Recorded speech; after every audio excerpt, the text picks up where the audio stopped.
Walk ಮಾಡ್ಕೊಂಡ್ ಬರಂಗ ಓ ಈಗ ಚೆನ್ನಾಯ್ತು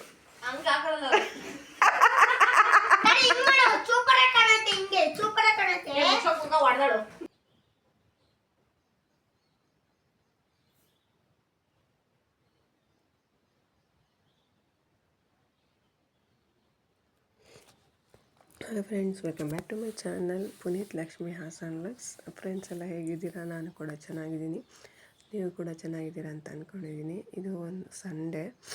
ಸೊ ಸಂಡೇ ಹಸ್ಬೆಂಡ್ ಇರಲಿಲ್ಲ, ಅವರೇ ಹೋಗಿರೋ ಅಂತ ಅಂದ್ಬಿಟ್ಟು ನಾನು ನಮ್ಮ ಅಕ್ಕನ ಮನೆ ಹೋಗಿದ್ದೆ. ಅವರಿರೋದು ಹಾಸನಲ್ಲೇ.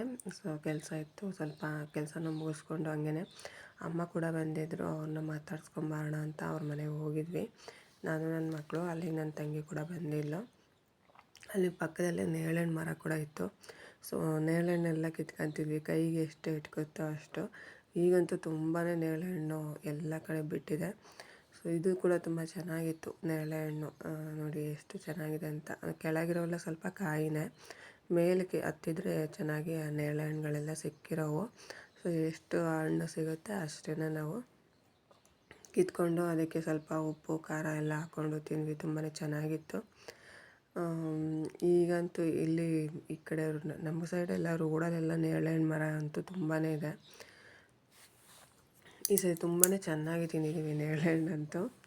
ಇದು ಇಲ್ಲೆಲ್ಲ ಕೆಳಗೆ ನೀರೆಲ್ಲ ಹರಿಯುತ್ತೆ ಮಳೆಗಾಲದಲ್ಲಿ, ಬಟ್ ಈಗಿಲ್ಲ ಅಷ್ಟೇ, ಮಳೆ ಇಲ್ವಲ್ಲ ಆಗ. ಸೊ ನೇರಳೆಹಣ್ಣೆಲ್ಲ ಕಿತ್ತಾದಮೇಲೆ ನಾನು ಮೆಣಸಿನ್ಕಾಯಿನ ತೊಗೊಂಬಂದಿದ್ದೆ. ಮನೆ ಹತ್ರನೇ ಸ್ವಲ್ಪ ಒಣಗಿಸಿದ್ದೆ, ಬಟ್ ಇವಾಗ ಸ್ವಲ್ಪ ಮೋಡ ಇದ್ದಿದ್ದರಿಂದ ಅಷ್ಟೊಂದು ಒಣಗಿರಲಿಲ್ಲ. ಅದಕ್ಕೆ ಫಸ್ಟ್ ಇದ್ರ ತೊಟ್ಟೆಲ್ಲ ಬಿಡಿಸ್ಕೊಂಡು ಒಣಗಿಸ್ಕೊಳ್ತಾ ಇದ್ದೆ. ಹಾಗೆಯೇ ಅಮ್ಮ ಊರಿಂದ ಹಲಸಿನಣ್ಣು ತೊಗೊಂಬಂದಿದ್ರು. ಸೊ ಹಲಸಿನಣ್ಣು ಹಣ್ಣಾಗಿತ್ತು ಅಂತ ಎಲ್ಲರೂ ಇದ್ವಲ್ಲ, ಎಲ್ಲರೂ ಇದ್ದಾಗಲೇ ಹಲಸಿನಣ್ಣು ಕಟ್ ಮಾಡಿದ್ರೆ ಚೆನ್ನಾಗಿರುತ್ತೆ ಅಂತ ಅಂದ್ಬಿಟ್ಟು ಹಲಸಿನಣ್ಣು ಕಟ್ ಮಾಡ್ತಿದ್ದಾರೆ. ಹಲಸಿನಣ್ಣು ಕೂಡ ಅಷ್ಟೇ, ಈ ಸರಿ ತುಂಬ ಚೆನ್ನಾಗಿ ತಿಂದಿದ್ದೀವಿ. ಒಂದೊಂದು ಸೀಸನ್ನಲ್ಲಿ ಒಂದೊಂದು ಟೈಮಲ್ಲಿ ನಮಗೆ ಹಣ್ಣು ಏನೇ ತಿನ್ನಬೇಕು ಅನಿಸಿದ್ರು ಸಿಗಲ್ಲ. ಬಟ್ ಈ ವರ್ಷ ಹಂಗೇನಿಲ್ಲ, ಎಲ್ಲ ಹಣ್ಣು, ಮಾವಿನ ಹಣ್ಣಾಗಲಿ, ಹಲಸಿನ ಹಣ್ಣಾಗಲಿ, ನೇರಳೆ ಹಣ್ಣು ಎಲ್ಲನೂ ತುಂಬಾ ಚೆನ್ನಾಗಿ ತಿಂದಿದ್ದೀವಿ ಅಂತಲೇ ಹೇಳ್ಬೋದು.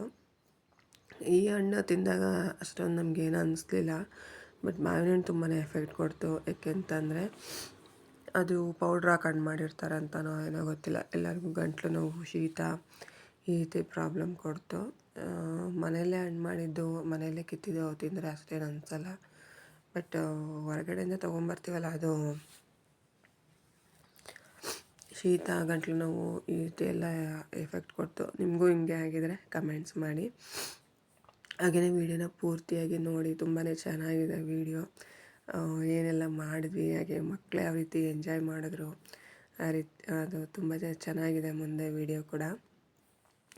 ಸೊ ಹಾಗೆಯೇ ಬಿಸಿಲು ಕೂಡ ಪರವಾಗಿಲ್ಲ ಬಂತು ಅಂತ ಹೇಳ್ಬೋದು. ನಾನು ಮೆಣಸಿನ್ಕಾಯಿನೆಲ್ಲ ನೀಟಾಗಿ ಚೆನ್ನಾಗಿ ಒಣಗಿಸ್ಕೊಂಡೆ. ನೋಡಿ ಈ ರೀತಿ ಹಣ್ಣಾಗಿತ್ತು ಹಲಸಿನ ಹಣ್ಣು.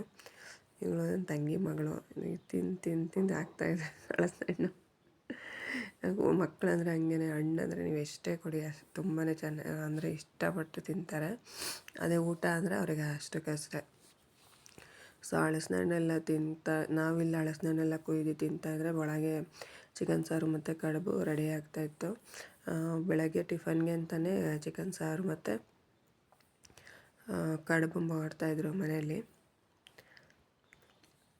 ಸೊ ಕಡುಬನ್ನೆಲ್ಲ ರೆಡಿ ಮಾಡಿ ಆಲ್ಮೋಸ್ಟ್ ನಾವು ಹೋಗೋಷ್ಟೊತ್ತಿಗೆ ಕಡುಬು ರೆಡಿ ಆಗಿತ್ತು.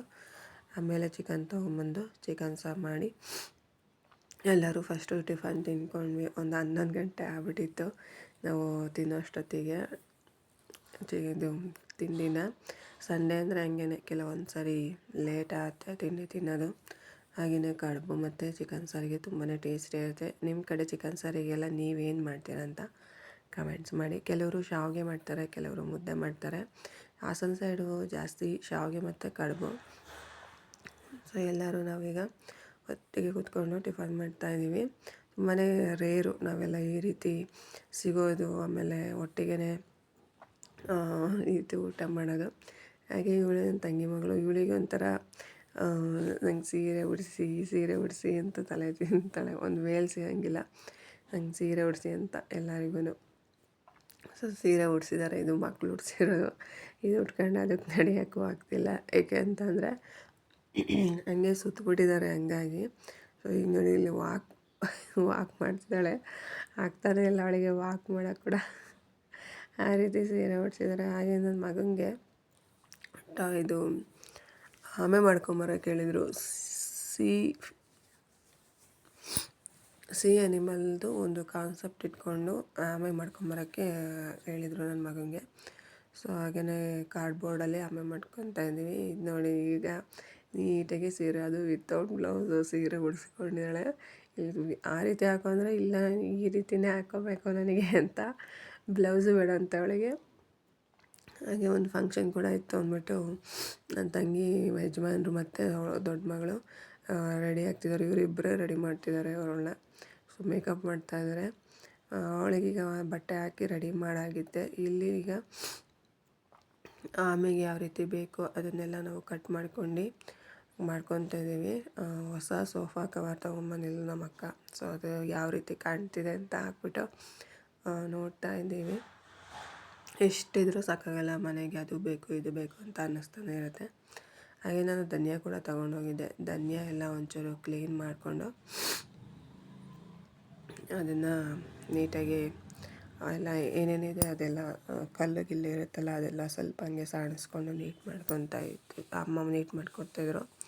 ಹಾಗೆಯೇ ಇಲ್ಲಿ ಕಲರ್ ಪೇಪರೆಲ್ಲ ತೊಗೊಂಡೋಗಿದ್ವಿ. ನೋಡಿ ಇದು ಟರ್ಟೈಲು, ಇದು ಮುಂದೆಗಡೆ ಟರ್ಟೈಲು, ಹಿಂದೆಗಡೆನೂ ತೋರಿಸ್ತೀವಿ. ಹಿಂದೆಗಡೆನೂ ಯಾವ ರೀತಿ ಬಂದಿದೆ ಅಂತ. ಆಂಟಿ ಬೆಳಗ್ಗೆ ಈ ರೀತಿ ಹಿಂದೆಗಡೆ ಮತ್ತು ಮುಂದೆಗಡೆ ಬೆಳಗ್ಗೆ ಕೂತೋಳು ಮಾಡಬೇಕು ಅಂತ ಅದು ಮುಗಿಯೋವರೆಗೂ ಎದ್ದೇಳಲಿಲ್ಲ, ಟರ್ಟೈಲ್ ಮಾಡಿ ಮುಗಿಯೋವರೆಗೂ. ಸೊ ಹಂಗೆ ಎಲ್ಲರೂ ಒಬ್ರಿಗೆ ಹೆಲ್ಪ್ ಮಾಡ್ಕೊಳ್ತಾ ಹೋದರೆ ನಮ್ಮ ಕೆಲಸಗಳು ಬೇಗನೆ ಆಗುತ್ತೆ ಮತ್ತು ಈಸಿ ಕೂಡ ಆಗುತ್ತೆ. ಮಕ್ಕಳು ಕೂಡ ಇದನ್ನೇ ಕಲಿತಾರೆ ಅಂತ ಹೇಳ್ತೀನಿ ನಾನು. ನಾವು ಹೆಂಗಿರ್ತೀವಿ ಮಕ್ಕಳು ಕೂಡ ನಮ್ಮನ್ನು ನೋಡಿ ಕಲಿತ್ಕೊತಾರೆ. ಈಗ ನಾವು ಒಬ್ರಿಗೆ ಹೆಲ್ಪ್ ಮಾಡಿದ್ರೆ ಅವು ಕೂಡ ನಾವು ಮಾಡಬೇಕು ಹೆಲ್ಪು ಅನ್ನೋದು ಅವ್ರಿಗೆ ಮೈಂಡ್ ಸೆಟ್ ಬೆಳೆಸ್ಕೊತಾರೆ. ಸೊ ಇಲ್ಲಿ ಪೇಂಟ್ ಮಾಡ್ತಿದ್ದಾಳೆ. ಅದೇನೋ ಸ್ವಲ್ಪ ಕಲರು ಇದಾಯಿತು ಅಂತ ನಾನು ಮಾಡಬೇಕು ಅಂತ ಸಣ್ಣದು ಆಟ, ಇಲ್ಲ ನಾನು ಹಚ್ಚುತ್ತೀನಿ ಅಂತ ನೋಡಿ ಹಚ್ಚುತ್ತಾ ಇದ್ದಾಳೆ. ಎಷ್ಟು ಖುಷಿ ನೋಡಿ, ಬ್ರಷ್ ಕೊಟ್ಟ ತಕ್ಷಣ ಖುಷಿ ಆಗ್ಬಿಟ್ಲು ಅವಳು, ಓ ನಾನು ಮಾಡ್ಬೋದು ಅಂತ. ಸೊ ಎಲ್ಲ ಪೇಂಟ್ ಎಲ್ಲ ಆಯಿತು. ಫೈನಲಿ ಈ ರೀತಿ ಟರ್ಟೈಲು ಬಂತು. ಸೊ ಇದೆಲ್ಲ ಮುಗಿಸ್ಕೊಂಡು ನಾನು ಮನೆಗೆ ಹೋದೆ. ನೆಕ್ಸ್ಟ್ ವೀಡಿಯೋದಲ್ಲಿ ಸಿಗ್ತೀನಿ. ಅಲ್ಲಿವರೆಗೂ ಬಾಯ್.